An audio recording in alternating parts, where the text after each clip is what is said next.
Gloire à l'Éternel des armées, alléluia, bienvenue à une minute de prière de ce mercredi 3 décembre 2025. Nous continuons avec nos enseignements sur le parler en langue. Hier, nous disions que lors de cette Pentecôte, Dieu s'assura que chaque personne, et l'on venait d'un peu partout, puisse entendre le message des merveilles de Dieu en sa propre langue. C'est ce que nous lisons au verset 11 du 2e chapitre des Actes des Apôtres. Et donc, il semble que ce miracle ait pu se produire autant au niveau de l'audition qu'à celui de la présentation.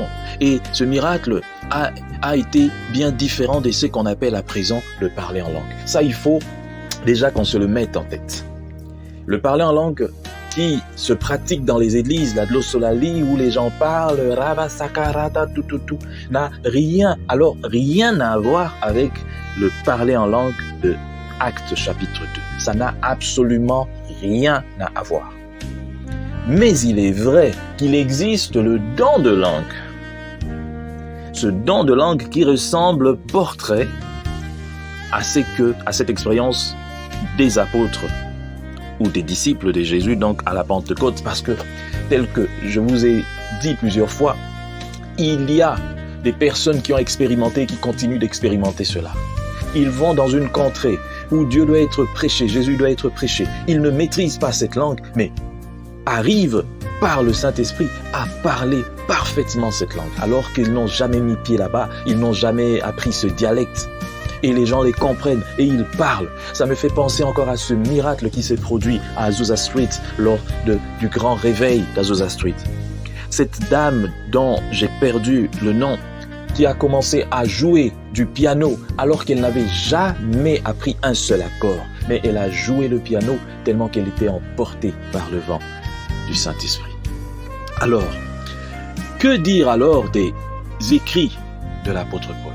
Nous commençons donc dans 1 Corinthiens 14, l'apôtre Paul parle de manière assez détaillée du parler en langue. Et c'est l'apôtre Paul qui vient maintenant parler de la diversité. Alors, Corinthe était un carrefour cosmopolite accueillant des gens de diverses régions et parlant diverses langues. Il y avait beaucoup de gens. Et le don de langue devait y être particulièrement utile à Corinthe. Néanmoins, il semble que ce don ait été mal dirigé à Corinthe. Très mal alors. Certains membres s'étaient mis à s'enorgueillir de cette aptitude, se sentant peut-être plus spirituels que ceux ne pouvant pas faire comme eux. Alors Paul dut donc remettre la congrégation à sa place. Il expliqua que ce qui était important, c'était l'édification de celle-ci et non de se vanter de ce don par orgueil. Afin de ne pas être mal compris, il précisa, de même vous, si par la langue vous ne donnez pas une parole distincte, comment saura-t-on ce que vous dites, car vous parlerez en l'air? Aussi nombreuses que puissent être dans le monde les diverses langues, il n'en est aucune qui soit sans signification. Si donc je ne connais pas le sens de la langue, je serai un barbare pour celui qui parle, et celui qui parle sera un barbare pour moi. Le don consistant à pouvoir s'exprimer dans une autre langue était réel et venait de Dieu, mais c'était afin d'aider quelqu'un parlant une autre langue à comprendre la vérité divine. C'est là où nous allons nous arrêter aujourd'hui. Ce n'était pas de parler en vain.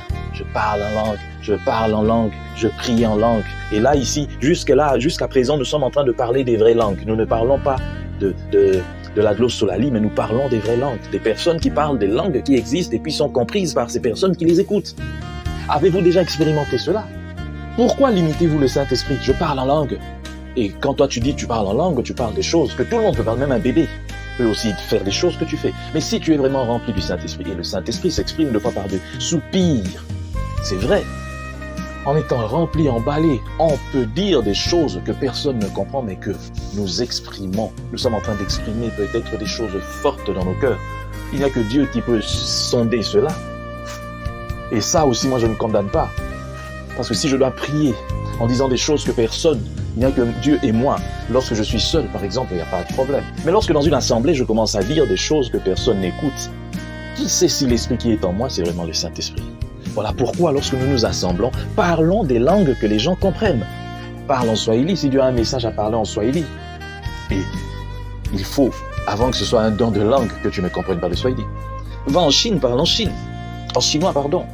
C'est ça, au fait. Le don de parler en langue existe bel et bien. mais doit être pratiqué aussi dans l'ordre.